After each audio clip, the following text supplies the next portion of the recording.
Hey everybody, this is the reading of the script for Mossy Rock. I'm gonna try and act it out, but I gotta kind of keep it quiet. It's like 12:38, and anyway, I don't want to.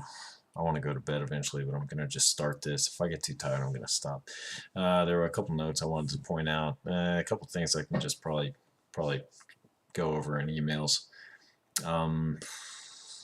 Going to be timing this too to get a general feel for how long things are going to run. It's obviously not going to, there's going to be a lot of room for adding other things and whatnot. And once again, this script is only referential material for that you can print it out. You can watch this reading. You can just watch the reading for a general feel. Don't feel like you got to watch the whole thing. But if you want to see how your characters, how I kind of envision you portraying them in my mind, go for it.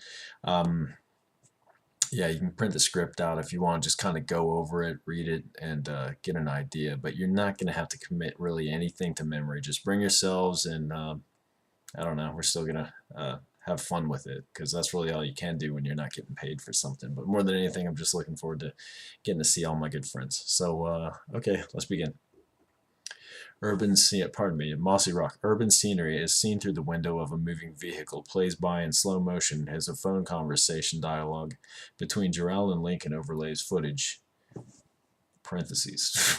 Anybody who can provide about five-second clips of cityscape passing through a moving car window, please let me know. And note not to have any commercial names, signs caught in selected clips, because I can't use them. Gerald. Hello? Lincoln. Gerald, you finally picked up, man. I thought you were dead. Gerald. Not yet. What's up, Link? Lincoln. What's up is I went by your apartment, and you don't live there anymore. Do you want the royalty checks for your book, or should I just keep them? Gerald. Oh, sorry about that. I moved. Lincoln. Moved? Moved where? Gerald. I was just looking online for information on the town where my parents grew up, and right there is an ad that some lady's subleasing her basement apartment for crazy cheap. I figured the royalty checks from the book would cover my rent for a while there, and I'd have more time to write the next book by quitting that crappy job. It's a gamble, but I've been here about a week, and so far so good. Lincoln. Seriously? Well, I guess that makes sense. You've got to get the new one written while the readers are hot for it. How far have you come? Gerald. A page or two, I don't know. Lincoln, growing exasperated. It's a follow-up to Riders of the Storm, right? Gerald, no way. I'm going back to the real style, and I'm going to use my real name this time instead of my pen name. Lincoln, what? Dude, I told you go that route because that's what would get you sold. You can't just flip around and go back to the old style. It'll throw the readers off and you'll lose them. Hell, I can't even promise you'll get the next one sold if it's not a follow-up. That's what the publisher is asking for. I can send you the email they wrote me. It will change your mind. Gerald, frustrated. Lincoln, I can't keep writing what's not coming from my heart. People will find out it's fake. Lincoln, forget that noble stuff. Do you want to keep paying your rent by writing, or do you want to start looking around for your new place for another factory job? Whether it's true to your heart or not, it's what I got sold because that's what readers want. You can do your real stuff under your real name after you've made enough bank. Now's not the time to ruin your streak. Gerald. Lincoln, the atmosphere here is conducive to something not only real and true, but something that will sell. They won't see it coming, but when it hits them, they'll be in love with my work on a whole new level. Lincoln, I hear you, but skip that part for now. We need a follow-up to Riders now. Don't piss the don't piss this away, man. Gerald, exasperated. Lincoln, I physically can't even make my fingers type anymore of that fan service fiction. Do you get me? It's impossible. The next one, Lincoln, cutting him off. Okay, let's forget that for now. Where are you? Gerald, it's a little hick town in the middle of nowhere, Virginia, called Mossy Rock. Lincoln, great, gotcha. But I need your address if you want this check, man. Gerald, oh, sure. It's 17 Rural Oaks. Fades out. Credits roll. About 30 seconds right there. Credits. Or the opening introduction, whatever. Fade in from black to reveal skeleton, made vaguely by lighting and effects to reduce its utter cheesiness. Skeleton, it's hatched from the decomposition of the long dead. They used me as a key to the forbidden door that let it leak in. It's going to use you like it used me. It's going to tell you what to think, what to feel, what to write. It fades out on the word right. Close up on Gerald's face as his eyes widen, open, as if jolted out of sleep, downshot, as he groggily pulls himself up from bed, rubbing his eyes and head, maybe groaning a bit. Shot from behind a box, near his feet, as he turns his head to regard the box like it's a dirty secret. He stands up, goes to the box, and removes his book, Riders of the Storm, from its contents. Over shoulder shot as he looks at the cover, close up of his face, as he rolls his eyes, almost disgustedly. He plops the book back down back in the box, then takes up his laptop and flips it open and opens a Word file. Close up on the title, Unwanted Heroes, by Gerald Muro. 2 sentences have been written. He stares at them thoughtfully, confused and troubled. He highlights the entire text and deletes, then starts out the new title, Riders of the Storm, Book 2, by Gerald Claiborne. He stares at this, confused even more. He's at a crossroads and he doesn't know which direction to go. He shakes his head, tight-lipped, as he closes the document and powers off the laptop, setting it aside. He stands up, stretches, looks out the window to the gnarled forest beyond. Gerald, screw it, I'm going on a walk. A la Argento's style of having music that doesn't totally fit and makes a scene awkward but unique, a death metal song will play as we see a shot of Gerald from inside going to the door and taking the knob. A shot from the woods is at the back door as he steps out into the cold. A shot from behind as he makes toward the forest wall. A shot from overhead as he steps into the forest. A shot from his side as he makes his way deeper. A shot from in front of him as he steps closer to the camera, coming to a halt. Squints his eyes to regard what he sees before him. My cat just walked in.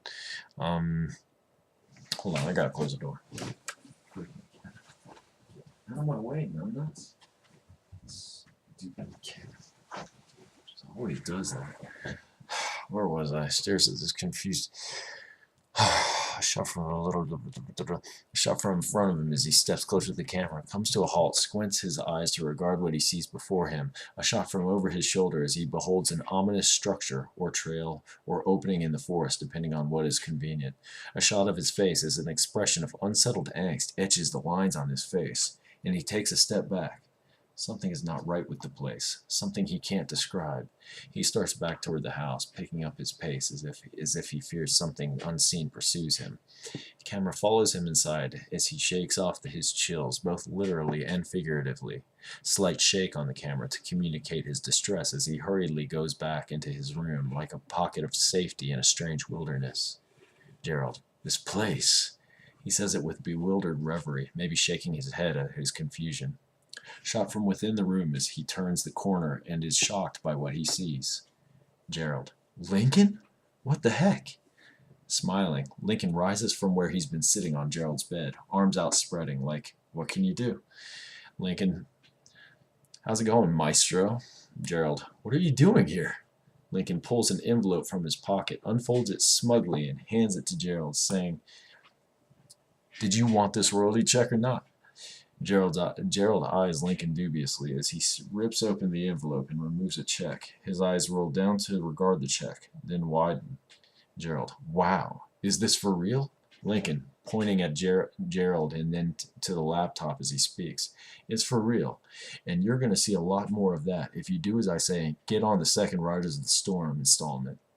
Gerald, folding up the check and pocketing it.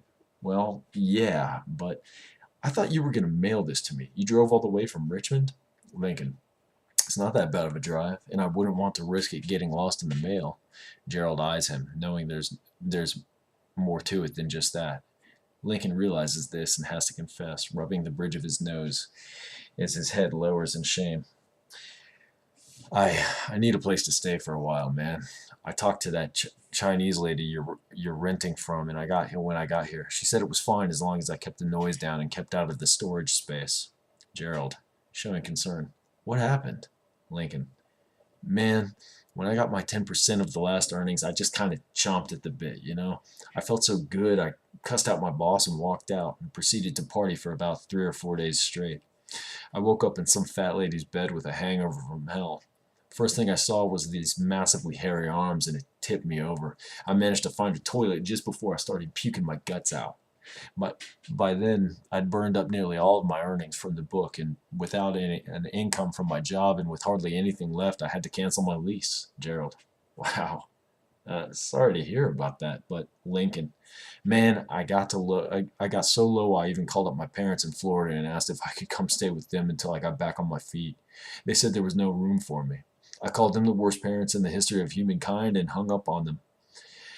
My bridges are all burned except for this one. Please, man, I'm begging you.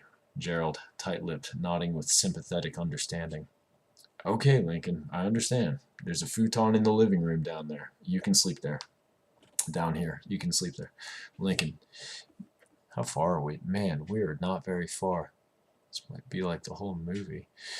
Lincoln, but you understand why I need to make this work. Need to make sure this works. This is it for me, man. If I don't make it as your agent, I'm as good as dead. There's nothing left for me after this. You'll see. This is going to be perfect. I can help keep you motivated while you write the next hit. As long as I can keep getting you sold, I can survive. Maybe crawl out of this mess of a life I'm in. Gerald, sure, buddy, sure. Lincoln, snapping out of his fugue in a manner that suggests his manipulative nature. Great. Can you help me get my things? They head out of the room, and stopping at the bottom of the stairway, Lincoln. Before that, where's your toilet? I've been holding this for like 3 hours. Lincoln opens the door that leads to the storage area. A voice hollers down from the top of the stairs. Stay out of the storage room! Lincoln stills his hand and looks up in shocked bewilderment at the scowling Chinese woman as she descends the stairs. She comes to stand before the two of them, her eyes shifting from one to the other and back again. I don't care what kind of another 48 hours kind of stuff you two are up to down here, but I made one simple request that you stay out of storage. Is that hard to understand? Can I trust you to keep your noses out of my things? Lincoln, I'm sorry, ma'am. I thought it was the bathroom. Do you mean you intended to go to the bathroom in my storage room? Lincoln, bewildered by the absurdity. What? Of course not. Once I realize a room doesn't have a toilet, I'm not going to still go to the bathroom there. Janet fixes him with a cold stare, as if trying to determine whether or not he speaks the truth. All right, I gotta close the door again.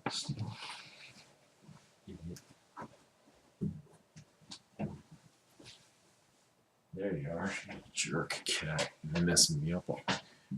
I'm gonna wake people up. Determine whether or not he speaks the truth. Janet, okay, I'll believe you this time. But if I find any poop or pee in my storage room, I will make it so you can't go to the bathroom ever again. With this, she turns and starts up the stairs. Gerald and Lincoln watch after her, shaken and confused. Gerald, want to go get your stuff now? Lincoln, staying him with his arm. Let's just give it a minute. 5 seconds of scenery shots from the town suggest passage of time. Gerald and Lincoln carry belongings inside, awkwardly passing Janet, where she works in the kitchen. Janet, I'm sorry for being so short-tempered earlier, but I must protect my privacy. Gerald, with humility and good nature, don't mention it.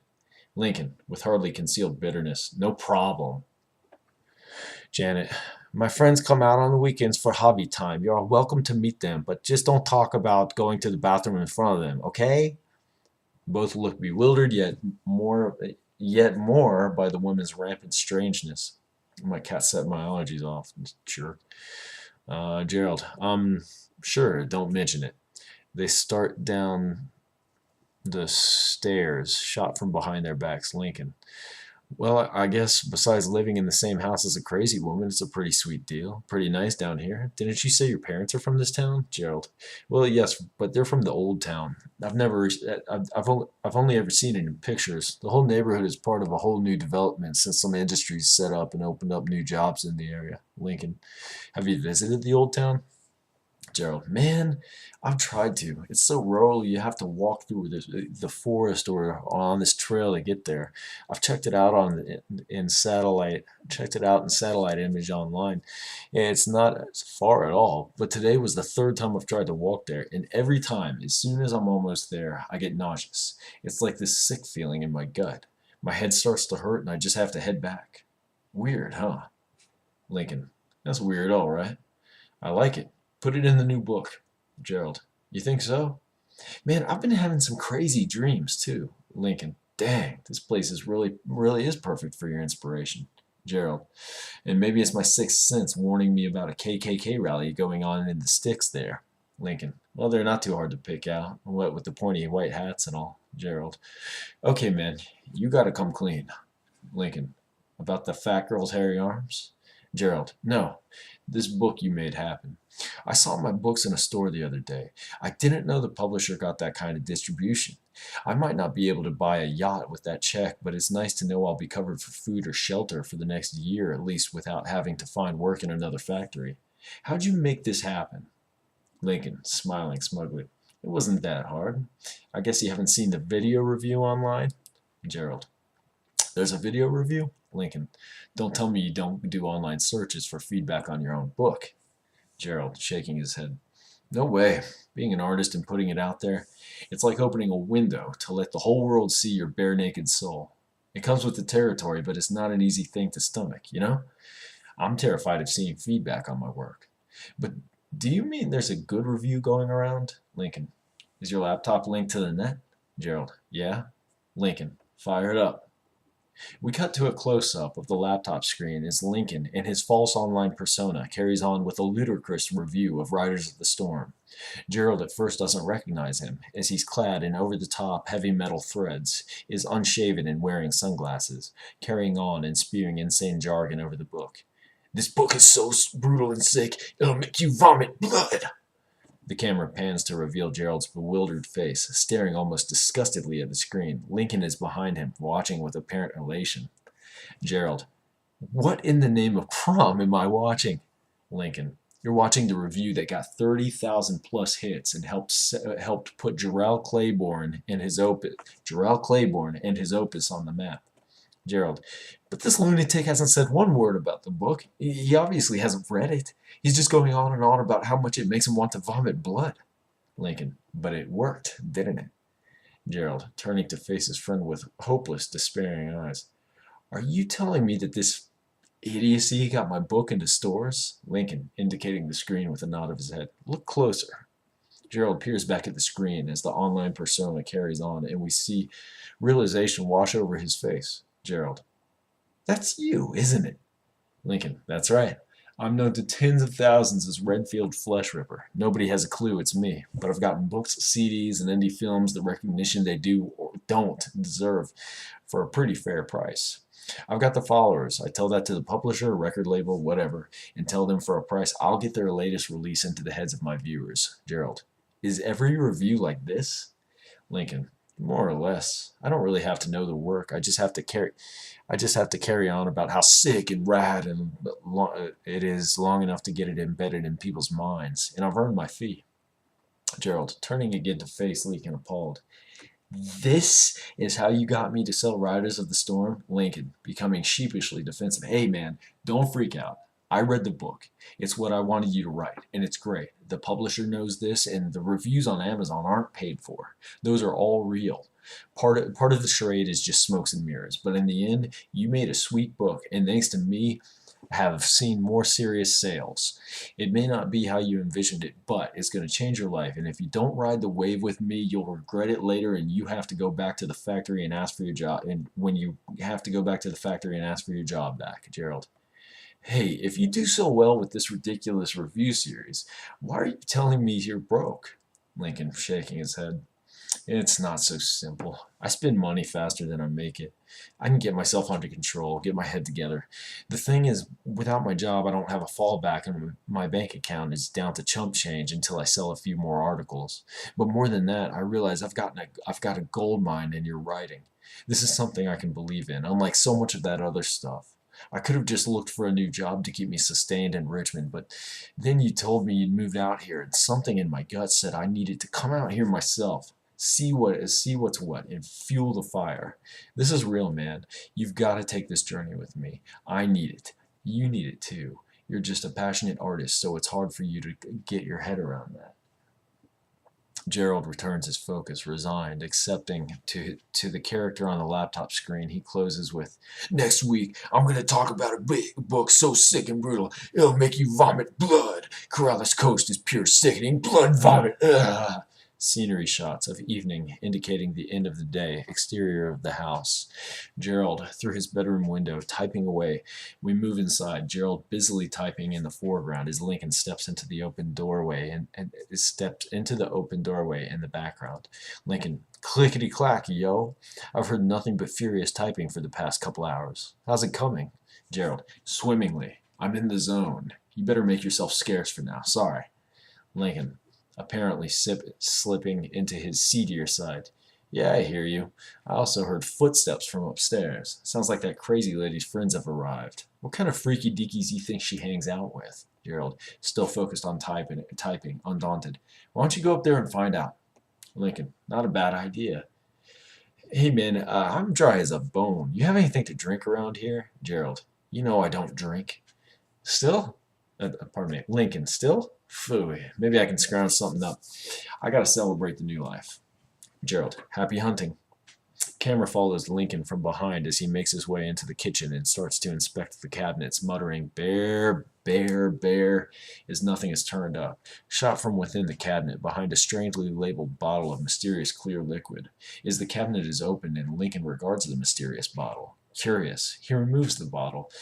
A shot of Lincoln inspecting the bottle, a little hesitant, but with reckless, overpowering curiosity. He twists off the cap and takes a sip, his face twisting up at the bitterness before the warmth overtakes him, and he glows, enticed. Then takes another good pull. Then another. Lincoln, talking to the bottle with a satisfied smile and nod. All right, got some liquid courage. Guess I'll go mingle. Shot of Lincoln heading up the stairs. He opens and steps out through the door to discover two women sitting on the couch, chatting with Janet, having a vibrant conversation about astral projection. Okay, here I'm going to just give you guys something to talk about, either astral projection or if you think it's something better that you can just like talk about it in the manner of just women having coffee talk. Julie, turning to regard Lincoln. Oh, hello. Lincoln, flustered. Oh, hi. I'm Lincoln, or Link, you can call me. Just moved in today. Julie, face twisting weirdly, as if to ask, why are you talking to us? Oh, that's nice. I'm Julie, and this is my sister, Linda. Lincoln, nice to meet y'all. Linda, so what brought you to Mossy Rock? Lincoln, my client moved here. He's just garnered some fame as a novelist, so I thought I should be where he is. Besides that, I found out that my girlfriend, pulls a sad, dismal face, was having an affair with this Spanish guy. So I just had to get away, try to start over. Linda, you work with a novelist? You work with a novelist? What's his name? Lincoln, his name's Gerald Muro, but he publishes under the name Gerald Claiborne. Linda, oh my gosh, Riders of the Storm. I just read that one. Lincoln, seriously? Linda, could I meet him? Lincoln, nodding in the direction of the basement door. Yeah, sure. Walking down the stairs, Linda is carrying on about how she discovered Gerald's book. Linda, my friend told me he was from Virginia and that his book made all those fruity vampire books smell like dog crap, so I had to check it out. I love reading about effeminate vampires that suck out women's blood. Lincoln, sure. You know, I was the one who told him he should write that one. It wouldn't have happened if it wasn't for me. Shot with Gerald in the foreground, now looking stumped, no longer writing as Lincoln and Linda appear in the doorway. Lincoln, how's it going? Gerald, I was on a roll, but I just got to a part where I have to decide whether my protagonist stabs his friend in the back or noticing Linda. Oh, hello? Gerald stands up to meet her. Linda, so you're the great Gerald Claiborne. Gerald, well, yeah, that's my pen name, but how did you... Linda, I just finished your book a week ago. I can't believe you're actually living on my street now. Gerald, seriously? You read it? Linda, of course. Are you working on another now? Gerald, well, I was, but I'm kind of stuck. I guess I need a break. Linda, well, when the girls and I are done with our meeting, I was going to do some yoga up there. If you want to join me, you might shake the gears back into function, you know? Gerald, chuckling. Well, I could consider it. Linda, oh, do. It would be awesome to channel cosmic yogurt powers with you. I'll be right upstairs, okay? Gerald, yeah, sure, if I'm not too busy, I guess. Linda, sounds good. Linda turns and takes her leave, leaving the two of them, walking past Lincoln as if he doesn't exist. When she's safely out of earshot, Lincoln says, let me make sure this is recording. Yeah, we're at 24. Almost at 25 minutes. This is great. Get all this done. We're probably gonna have.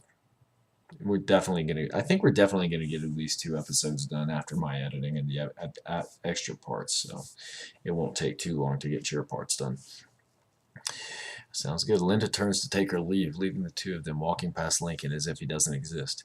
When she's safely out of earshot, Lincoln, man, that's garbage. Authors get all the attention and the agents get the shaft. Like they have nothing to do with it because they're behind the scenes. Total garbage.